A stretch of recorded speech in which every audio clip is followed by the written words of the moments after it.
belakang gua nih di sini ya. Oke.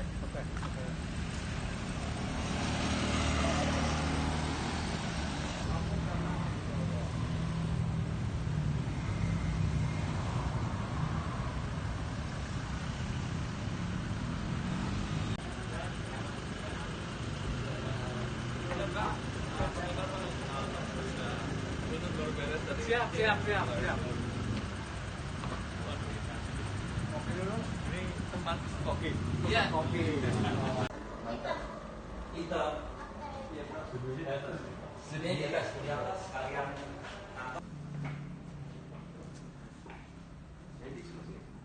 Di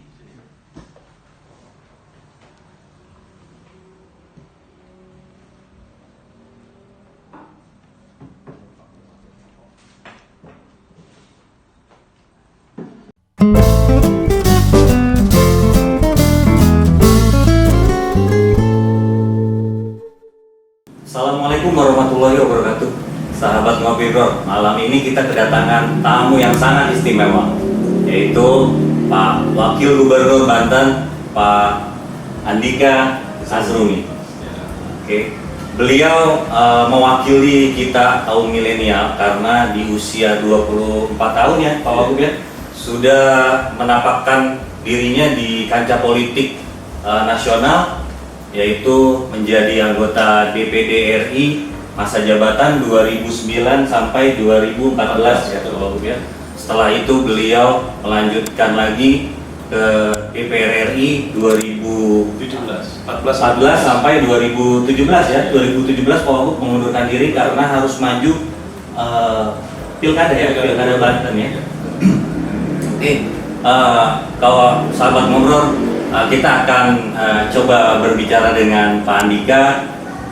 Bagaimana sih beliau maju jadi mewakili kaum muda untuk di dunia politik, karena di usia yang cukup muda ya Bang, bisa terbilang di 24 tahun beliau sudah Meninggalkan masa mudanya yang bermain-main ya, di usia itu. Boleh Bang cerita sedikit, apakah karena kita juga tahu kan dari keluarga Abang banyak yang di politik ya Bang ya. Apakah Abang memang terlahir dengan cita-cita untuk melanjutkan keluarga di dunia politik, atau memang bagaimana gitu Bang? Boleh cerita sedikit banyak Bang? Boleh. Jadi memang harus diinformasikan juga Ya. bahwa pada saat awal saya berkiprah, memang dari awal saya ini senang berorganisasi. Sebelum saya terjun ke politik ini, saya senang berorganisasi. Itu lewat Karang Taruna, lewat Tagana. Di sana saya banyak belajar untuk dapat berkomunikasi, beradaptasi dengan istilahnya sesama pengurus. Dan juga kaitannya bagaimana organisasi ini pada saat itu kan harus bermanfaat bagi masyarakat. Nah, pada saat itu tertuang muncul harapan saya bahwa memang dalam kaitan tadi menggolkan gagasan visi dari organisasi tersebut itu dibutuhkan kekuatan power dari pemerintah. Salah satu dalam konteks tadi pelaksanaan program-program penguatan sumber daya manusianya bagi generasi muda Banten dan program yang lainnya. Dari situ saya mulai berpikir, dan kebetulan memang keluarga saya banyaknya memang di dunia politik ya. Disitulah saya mulai untuk dapat bagaimana bermanfaat ini melalui jalur politik. Di tahun 2009 itu dengan dukungan dari masyarakat, dengan doa dari para alim ulama, saya maju mencalonkan diri jadi calon anggota DPD RI perwakilan Provinsi Banten. Dan itu kan daerah pemilihannya itu seprovinsi Bang. Provinsi ya. 8 kabupaten kota, sama seperti pemilihan gubernur. Sama pemilihan gubernur ya Pak. Alhamdulillah. Pada saat itu memang dari seluruh calon yang ada, saya itu calon termuda yang mewakili Provinsi Banten. Dan alhamdulillah bahkan dari hasil pemilu 2009 itu, ya alhamdulillah saya menempati posisi pertama sebagai calon anggota DPD Provinsi Banten. Dari 4 calon terpilih itu ya. Kalau DPD 4 ya. Termuda dan terbesar suaranya. Berarti sebelum 2009 Abang sudah berkiprah di organisasi ya. udah aktif ya. tidak serta merta langsung jadi. Betul. Ada Artinya proses lah. Artinya untuk kaum muda kita terwakili sama Bang Andika nih, ya kan? Yang sekarang ya mudah-mudahan bisa terus Dan posisi yang sekarang juga termuda, wakil gubernur Termuda. se-Indonesia dari Oh, gitu, Bang? Dilantik. betul dan dilantik 2017 pada Ini saat juga dilantik. mudah-mudahan menjadi motivasi anak muda nih, Iya. kan yang masih ragu-ragu bergerak di bidang politik, berorganisasi. Salah satu contoh sukses bisa membina juga anak di Banten. Betul. Ya. Jadi tanggung jawabnya juga berat, Pak. Ya, Karena betul pemuda memang. itu juga Dan harus memang nggak semua mampu betul. harus mampu membuktikan eksistensi. Ya. Memang di tahun 2009 itu pada saat perhelatan pileg itu belum banyak anak-anak muda yang berani maju. Ya. Berani maju untuk misalnya di pemilihan legislatif kabupaten, kota, atau provinsi ataupun tingkat nasional. Nah setelah 2009 di 2014 baru muncul semua anak-anak, termasuk di pusat di DPR RI.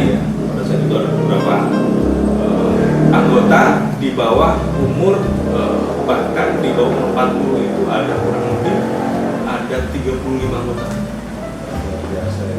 kalau dari kacamata Mbak Ari, kenapa anak-anak muda itu agak khawatir, takut untuk maju ke dunia politik? Iya, memang yang pertama harus kalau saya lihat ya proses dalam konteks masuk ke dunia politik itu ya tadi tidak bisa instan, Pak. Jadi kita harus bisa masuk dulu di dalam dunia istilahnya adaptasi dengan masyarakat yang organisasi. Organisasi apa yang kita masuk? Misalnya kan Karang Taruna Karang Taruna adalah organisasi yang bergerak di bidang permasalahan sosial dan juga generasi muda. Di situ muncul kan langsung masyarakat langsung. Nah, permasalahannya bukan hanya saja bagaimana anak muda ini bisa kreatif, tapi bagaimana memacu anak muda ini dapat berguna, bermanfaat bagi masyarakat. Minimal mulai dari lingkungan. Betul. Ya. Luar biasa. Dan ini sangat dibutuhkan, terutama di Banten ya. Jadi contoh, kemudian juga sampai karya-karya buku dan segala macam. Seperti yang Abang ya, pegang, yang muda, yang berkarya. Iya. Ini bisa, ini buku-bukunya bisa didapetin di mana, Bang? Ada di Udah ada di Gramedia ya? Gramedia. Gramedia ya? Luar biasa. Jadi buat kaum muda bisa belajar nih, baca buku ini, bisa berkarya melalui jalur politik nih, seperti Pak Wagub, Bang Andika. Saya lebih banyak nulis di situ pengalaman saya selama awal masuk di dunia politik.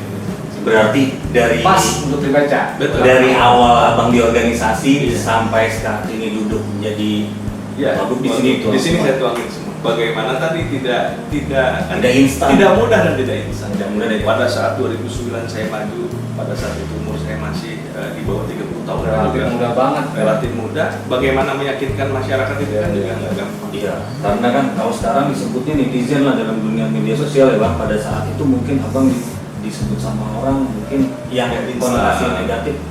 Wah, baru muda dari keluarga politik, apakah hanya ikut-ikutan keluarga aja atau apa, kan banyak orang yang pasti mencibir Abang, Mas. Pasti. Betul kan? Itu tantangannya memang. Itu tantangan Abang ya. Betul. Dari usia itu memang rata-rata lebih banyak ya bukan hura-hura tapi lebih banyak main gitu kan, gaul-gaul. Sudah pasti itu, Pak. Ya. Itu sudah harus Ini kan dikorbankan. Korbankan ya. Nah, pertahanan itu memang godaan itu yang mesti dihindari juga. Dan mampu beliau nih kan.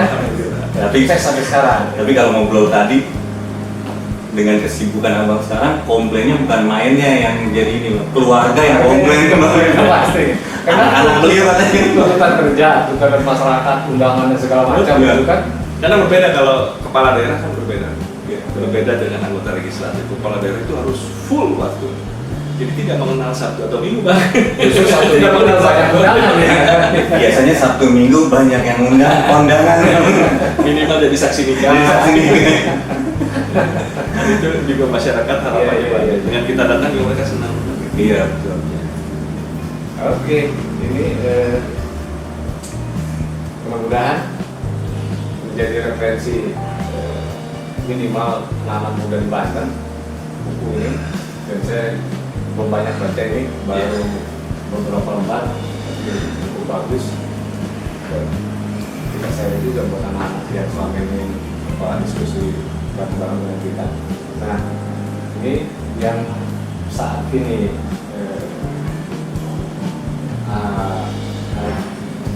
tugas nih sebagai wakil gubernur ini kan sudah 5 tahun nih, full ya, 5 tahun, full 5 tahun. Dan apa namanya, di Banten ini kan juga dinamikanya luar biasa. Betul. Di Kota Tangerang beda dengan di Serang beda. Ini kan apa namanya, karakter yang beda-beda ini kan seorang pemimpin harus mampu membedakan keinginan masyarakat itu ya. Betul. Ini gimana nih menyikapi karakter orang yang demo, yang permintaan segala macam pembangunan? Iya, tentu memang kondisi dari keberadaan masyarakat di Banten ini kan kulturnya berbeda. Ya. Dari segi kultur budaya ada yang berbeda, wilayah Tangerang Raya, wilayah Serang, Cilegon, dan Lebak Pandeglang. Jadi ya memang harus disikapi dengan bagaimana kita harus bisa masuk di semua ini. Di semua daerah, semua kultur. Dituntut tuh kan untuk mengikuti apa namanya keinginan kultur masing-masing gitu kan? Karena pada saat saya menjadi wakil gubernur yang menjadi tanggung jawab moral saya adalah bagaimana pemerataan pembangunan. Iya. Tidak hanya misalnya saya dari Serang berarti saya harus juga Serang tidak. Jadi semua wilayah itu jadi prioritas. Nah, untuk bagaimana pemerataan pembangunan itu bisa dirasakan Masyarakat yang itu. Walaupun memang kebutuhannya menurut abang kan tadi berbeda. Ya. Tangerang Raya misalnya berbeda, Serang berbeda. Bahkan dengan wilayah selatan Lebak Pandeglang beda.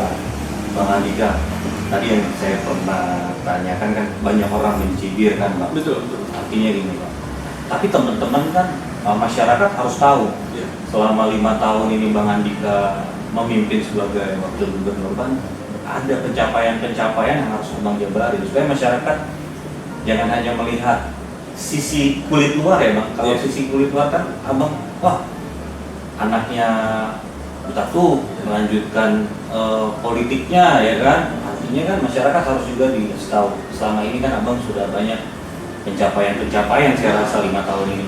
Boleh dijabarkan Bang pencapaiannya apa aja? Ya memang salah satu hal yang harus juga dapat dibuktikan ke masyarakat adalah capaian dari target kinerja sebagai kepala daerah. Nah, selama 5 tahun saya menjabat sebagai wakil gubernur, tentu target-target dari pembangunan itu kan ada yang tertuang di dalam RPJMD Provinsi Banten dari tahun 2017 selama saya menjabat hingga 2022. Nah, dari sekian tahun mengabdi di Provinsi Banten, bahkan kemarin juga kita sudah melaporkan hasil LKPJ Gubernur di hadapan DPRD terkait dengan capaian-capaian. Alhamdulillah capaian RPJMD kita Provinsi Banten ini sangat tinggi. Di tengah pandemi, kondisi Provinsi Banten ini data ya Bang ya? Iya. Data dan memang bisa dipertanggungjawabkan karena data dirilis oleh BPS. Bahwa kita walaupun di tengah pandemi, ekonomi Banten bisa merangkak ke 4,4%. Sedangkan kalau tidak salah nasional itu 37, sekian persen. Bahkan lebih tinggi. Bahkan ya kita lebih tinggi Iya. capaiannya. Nah dari situ kita bisa melihat bahwa yang menjadi program kebijakan pemerintah ini efektif. Betul. Baik dari sisi pemulihan ekonominya, dari pemberdayaan masyarakatnya, termasuk dari program pembangunan infrastruktur. Padahal kondisi yang sangat tidak normal, Sangat tidak dengan normal. berhadapan dengan pandeminya itu Iya, kan. luar biasa. Tantangannya sangat berat Bang. Konsentrasinya justru lagi bagaimana menghadapi pandemi itu. Iya. Dituntut juga harus membenahi peningkatan ekonomi ya. Dan yang terpenting kan bagaimana dari sisi pengelolaan keuangan daerah, Ya. dari sisi akuntabilitas. Nah, alhamdulillah nih Bang, semenjak 5 tahun saya menjabat, Provinsi Banten telah meraih prestasi opini wajar tanpa pengecualian 6 kali berturut-turut dari Luar BPS. biasa. Kan itu salah satu komitmen Iya, iya. dalam Iya. pengelolaan APBD Iya. yang berintegritas, yang akuntabilitas, Transparan. dan transparan. Ya. Ini kan masyarakat juga harus tahu bahwa Bang Andika pencapaiannya luar biasa Bang. Di Iya. tengah hantaman badai COVID. Covid. Udah ya Bang? Bang Andika Dan lagi-lagi ya, kegigihan ya memang jiwa muda, termuda gitu ya. Jadi Saya konsep prinsipnya banyak bekerja, sedikit bicara. Luar biasa. Biar masyarakat yang Tapi tahu. alhamdulillah di podcast ini banyak bicara nih Bang. Kita korek gitu kan. Buat kepentingan masyarakat Banten juga terutama kan. Iya, artinya kan masyarakat harus tahu juga, jangan hanya ya tahu sendiri Bang, netizen sekarang kan. Iya, betul. Dia kan hanya bisanya komplain aja Bang. Iya. Ya, salah satu capaian yang paling luar biasa yang saya rasakan terkait capaian target pembangunan infrastruktur. Iya. Kita di Provinsi Banten ini sampai tahun 2022 terkait dengan tupoksi jalan. Ya. Kan Abang juga dulu Ya. pernah di legislatif, Ya, kita Dewan. tahu di kondisi pemerintahan bahwa kan klasifikasi jalan itu ada jalan nasional, provinsi, Ya, betul. kabupaten, kota. Nah, sampai tahun 2022 ini jalan yang milik tanggung jawab pemerintah Provinsi Banten itu sudah mencapai 99,8% kualitasnya mantap. Sudah terbangun gitu. Nah, sudah mantap. Jadi kalau mantap itu kalau dari kaitan penilaian Kementerian PUPR itu sudah sangat baik dan sangat layak. Oke. Itu pembangunan jalan. Mantap Bang. Walaupun kondisi pandemi loh Bang. Iya, Tapi tetap Itu. membangun kita. Itu. Gitu. Pandemi kan dua tahun nih Bang. Tahu gitu kan dengan keuangannya juga. Iya. Wah, luar biasa dah. Oke. Kita ngopi dulu. Baik. Oke Bro, tadi kan Bang Andika sudah jelaskan pencapaiannya nih. Kita sebagai anak muda terpacu juga nih dengan sosok beliau yang saya lihat potensinya maksimal bener. Iya. Bang Andika boleh jelasin nggak nih kiat-kiat nih Bang buat kita anak-anak muda ya kan, supaya punya motivasi Bang. Iya. Motivasi nggak hanya motivasi dalam artian angan-angan ya Bang. Yang tadi Bang Andika bilang harus berguna, harus dirasakan oleh masyarakat banyak. Nah, kita minta Bang kiat-kiat yang jitu dari Bang Andika. Iya. Terutama motivasi anak muda berpolitik gitu Ya, kan. betul. Ya, yang penting yang paling awal kita mau masuk di dunia politik ini Bang, ya niat kita. Niat kita apa? Kalau saya diniatkan untuk bagaimana saya dapat bermanfaat bagi masyarakat. Nah, setelah masuk, kiat yang paling utama untuk anak muda itu adalah harus mau belajar. Harus mau belajar. Karena dunia politik ini kan Dinamis sekali ya. Harus mau belajar, harus mau menerima istilahnya masukan, harus mau belajar dari pengalaman yang ada. Kadang-kadang kan itu proses yang kadang-kadang sulit, bertolak, ya. malas gitu ya, Ada ya. untuk kita lalui. Padahal itu proses yang sangat, menurut saya sangat luar biasa. Saya bersyukur kepada Allah bahwa pada saat saya umur 24 tahun, saya sudah diberikan kesempatan untuk masuk di anggota DPD. Di dunia politik di itu. dunia politik. Pada saat itu di DPD RI itu pada periode 2009-2014 itu banyak tokoh-tokoh nasional di sana. Ya, Saya pasti. banyak belajar di sana. Saya banyak menyerap ilmu. Banyak tokoh-tokoh Pak Ginanjar Kartasasmita, Ya, masih di mantan dalam waktu itu ya. gubernur, istilahnya daerah yang ada menjadi anggota DPD banyak sekali. Jadi di situ saya manfaatkan betul untuk bagaimana belajar mengadopsi ilmu mereka. Iya. Bagaimana mereka menerapkan kemampuannya untuk kebermanfaatannya bagi masyarakat. Bagaimana mereka memaksimalkan keanggotaannya sebagai anggota DPD untuk kebermanfaatan bagi masyarakat. Jadi tidak lepas dari senior dan guru-guru. Oh ya pasti, Ya. itu mah tidak bisa kita pungkiri. Kita berkembang, kita bisa ini juga ya itu hasil dari para guru-guru senior. Senior. Saya Tidak bisa jadi tertarik nih Bang, mau belajar sama Bang Andika ya. Ya. Mesti ada, gitu kan? Jangan Mesti juga. ada pembimbing ya. Ya, kita saling belajar lah. Dan ini mesti Karena anak privilege abang di umur 24 tahun jadi anggota DPD itu kan luar biasa. Luar biasa. Enggak semua orang Iya. saya rasa punya kesempatan. punya kesempatan seperti itu Bang. Makanya saya manfaatkan betul dengan baik. Ya. Saya manfaatkan untuk saya bagaimana bisa berkembang di situ. Dan di 2014 saya pindah ke pencalonannya di DPR RI. DPR RI ya. DPR RI kan lebih dinamis lagi Iya. dari sisi Ya, Perjuangan dibanding DPD kan. Perjuangan DPR tidak itu membohongkan hasil Bang. Iya, Tidak. iya.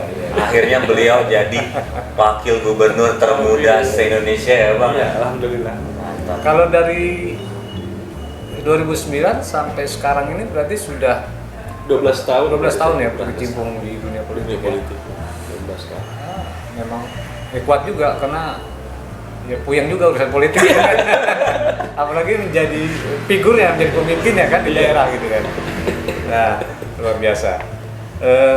Kembali kalau di Banten, sebagai tugas juga. Sekarang nih jumlah penduduk kita ada 11 juta ya? Kurang lebih 12 juta. 12 juta ya. Dengan 12. terakhir APBD kita APBD kita totalnya itu sekarang kita mencapai kurang lebih 11 triliun. 11 triliun ya. 11 triliun.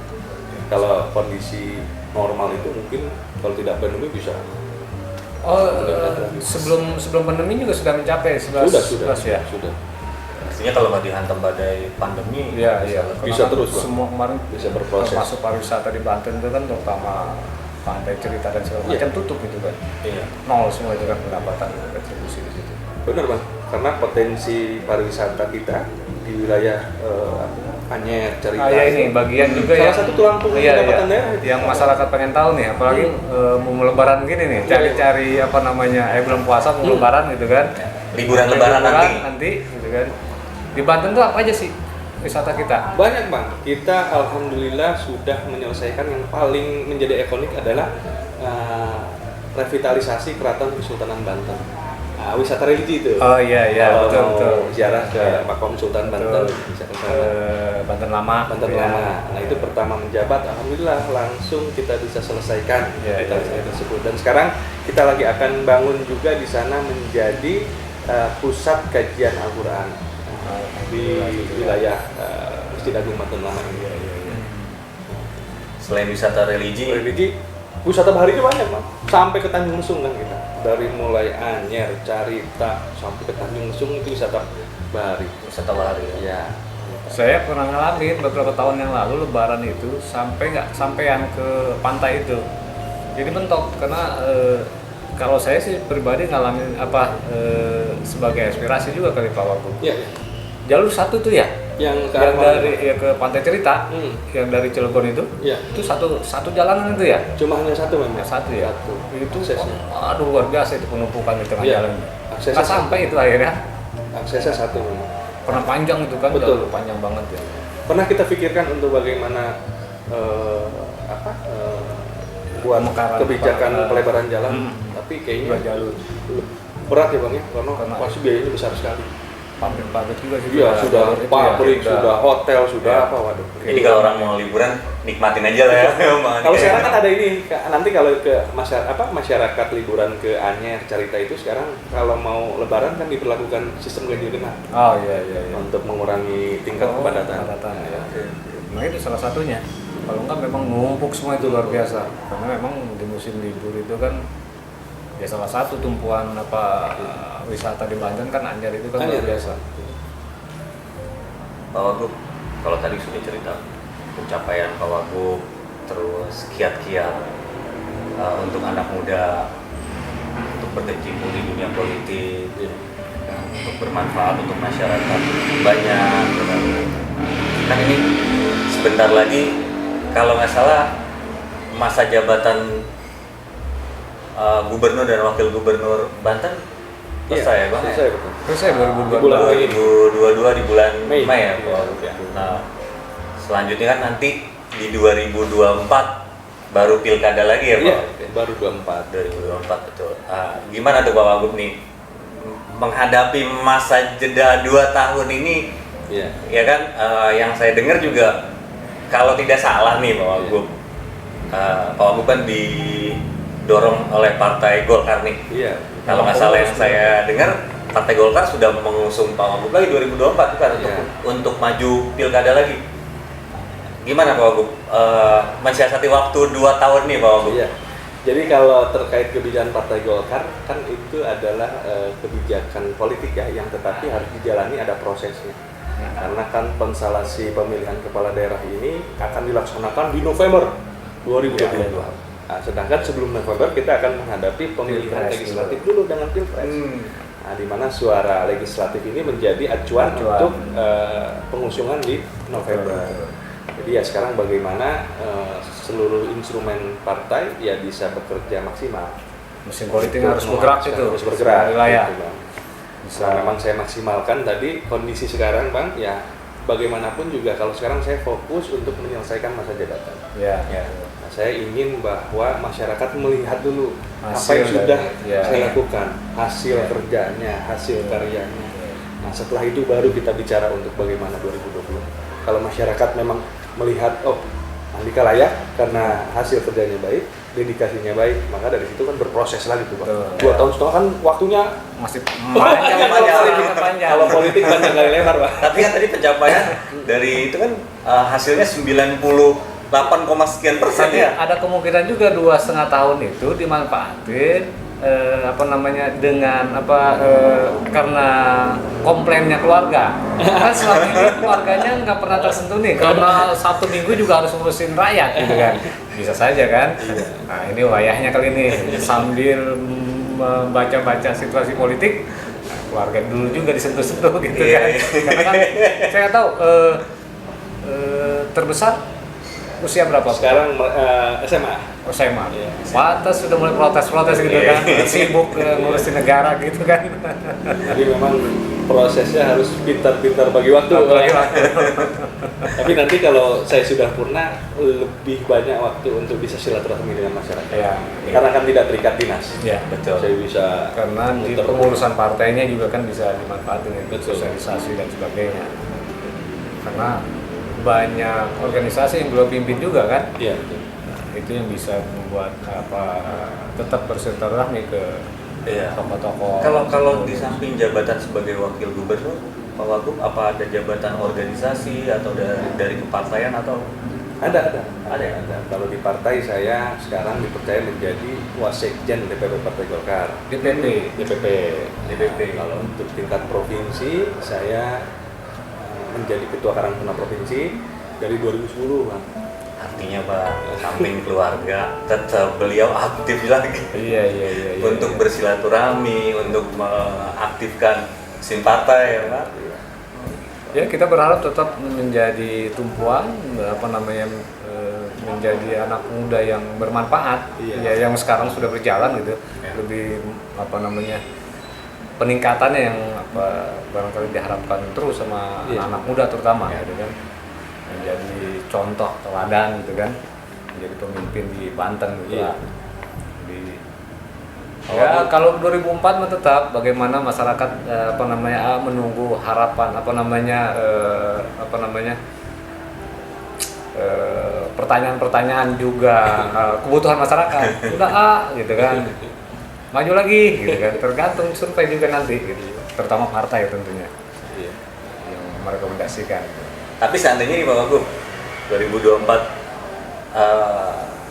lanjut nih Pak Wagub. Iya. Kira-kira nih, Iya. ini kita pengen nanya nih. Emang mau jadi pendamping?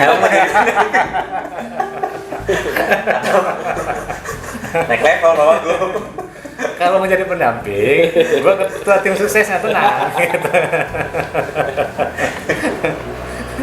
Ya sebenarnya Bang, kalau saya nggak neko-neko, nggak ngeyel. Jadi kita lihat nanti by proses. By proses ya. Proses karena kan proses politik ke 2024 itu kan masih lumayan panjang. Iya. Masih lumayan panjang ya. Masih lumayan. Masih ada tahapan yang panjang. Tahapan yang panjang. Dinamis lah ya. Dinamis betul. Jadi supaya saya juga tidak mau terbelenggu kalau Iya. kita jalanin aja, maksudnya apa yang sekarang sedang saya diamanahkan itu yang saya jalani. Iya. Yang penting yang tadi Pak Wagub sampaikan ya. Iya. Masyarakat bisa lihat dari hasil kinerja Pak Wagub selama 5 tahun ini sudah dirasakan masyarakat banyak dan jangka waktu 2 tahun sampai 2024 Iya. Pak Wagub tetap akan turun. Oh iya pasti kalau. Akan tetap berbakti maksudnya. berbakti buat menyapa masyarakat ya Pak. Insya Allah. Ini hal yang sangat keren. Nanya-nanya itu kirain mau saya siap mendampingin gitu. Harus siap mendampingin. Saya siap jadi timnya gitu. Saya siap belajar. Iya. Yang penting benar Bang. Iya. Saya tidak mau terbelenggu ambisi. Iya. Biar berjalan aja. Biar berjalan mengalir aja ya Pak ya. Karena memang ada proses di partai, ada proses juga nasional nih kaitan dengan pilpres pilegnya. Ada banyak proses masih. Prosesnya masih banyak. Tapi apapun kondisinya, beliau dengan gambaran itu siap. Dengan gambaran ke depan, kalau itu menjadi tugas partai, beliau siap. Karena juga ada pengalaman kan, dari mulai DPD, DPR RI sampai sekarang sudah purna nih, mulus berjalan, kemudian juga masyarakat sampai sekarang juga di Banten aman, gitu. Kemudian juga pembangunan juga lancar, walaupun 2 tahun terakhir luar biasa. Iya. Musibah pandemi ini kan menjadi ya bukan hanya di Banten, tapi kalau gambaran tadi kan dengan goncangan ekonomi segala macam tumbuhnya luar biasa kan, lebih tinggi dibanding nasional. Artinya kita nih Bang, di podcast ini kita juga sebagai masyarakat Banten Siap. mengucapkan banyak terima kasih atas kinerja Pak Wagub bersama Gubernur Banten ya kan. Artinya capaian mungkin di sisi pendidikan, kesehatan, pembangunan bisa dirasakan masyarakat Banten. Kita mewakili nih Bang, mewakili untuk mengucapkan terima kasih nih ke Bang Andika gitu loh. Terus kita juga minta sebelum kita closing nih Bang Andika, kan ini kita lagi masukin bulan suci Ramadan, bentar lagi nih. Lagi 10 hari terakhir mau lebaran nih Bang Andika. Kira-kira kita mau minta ucapan buat teman-teman podcast ngobrol, ucapan dari Bang Andika untuk masyarakat Banten, termasuk yang mudik-mudik segala, untuk menjalankan ibadah puasa dan mengucapkan Hari Raya Idul Fitri. Terima kasih Bang. Jadi kepada seluruh masyarakat Banten, saya mengucapkan selamat melaksanakan ibadah puasa di bulan suci Ramadan ini. Semoga Allah Subhanahu Wa Taala memberikan kemudahan. Amin. Dan juga menjelang Idul Fitri, kami pun juga mengucapkan minal aidin wal faizin, mohon maaf lahir dan batin. Selamat Hari Raya Idul Fitri 1443 Hijriah. Semoga amal ibadah kita di bulan suci Ramadan ini diterima oleh Allah Subhanahu Wa Taala. Amin. Dan pesan saya terakhir, karena sekarang ini momentum masyarakat diperbolehkan mudik, Bang. Jadi diperbolehkan mudik. Saya juga menghimbau kepada masyarakat yang mudik untuk tetap tadi menjaga protokol kesehatan. Tetap harus menjaga protokol kesehatan, karena yang diharapkan kerja keras pemerintah baik pusat daerah, bagaimana mudik ini bisa berjalan dengan lancar dan masyarakat tetap sehat. Seperti itu. Luar biasa, Pak Herman. Saya kembalikan. Dikembalikan saya kan? Iya, sahabat untuk Kopi. menutup. Luar biasa ini. Pak Wagub sangat istimewa ini. Yes, terima Pak Wagub. Dan kita secara khusus berterima kasih nih. Mau menyempatkan waktu juga. Betul Bang. Di kondisi yang sangat sibuk, habis terawih kita teleponin terus ya. Gimana habis terawih gitu. Karena waktunya kan memang bulan puasa, wah dimaksimalkan betul. Benar Bang. Kita ucapkan terima kasih banyak nih Pak Wagub, Bang Andika atas waktunya, kesempatannya bisa kita silaturahmi. Nah, teman-teman ngobrol, tadi sudah banyak dapat masukan dari Pak Andika selaku Wakil Gubernur Banten, ya kan, sudah menjelaskan juga kinerja beliau selama 5 tahun. Mudah-mudahan bermanfaat buat teman-teman kaum milenial untuk tetap semangat mau mengikuti proses yang akhirnya bisa tercapai di dunia politik, ya kan. Terima kasih teman-teman. Jangan lupa subscribe, like, share, dan komen. Assalamualaikum warahmatullahi wabarakatuh.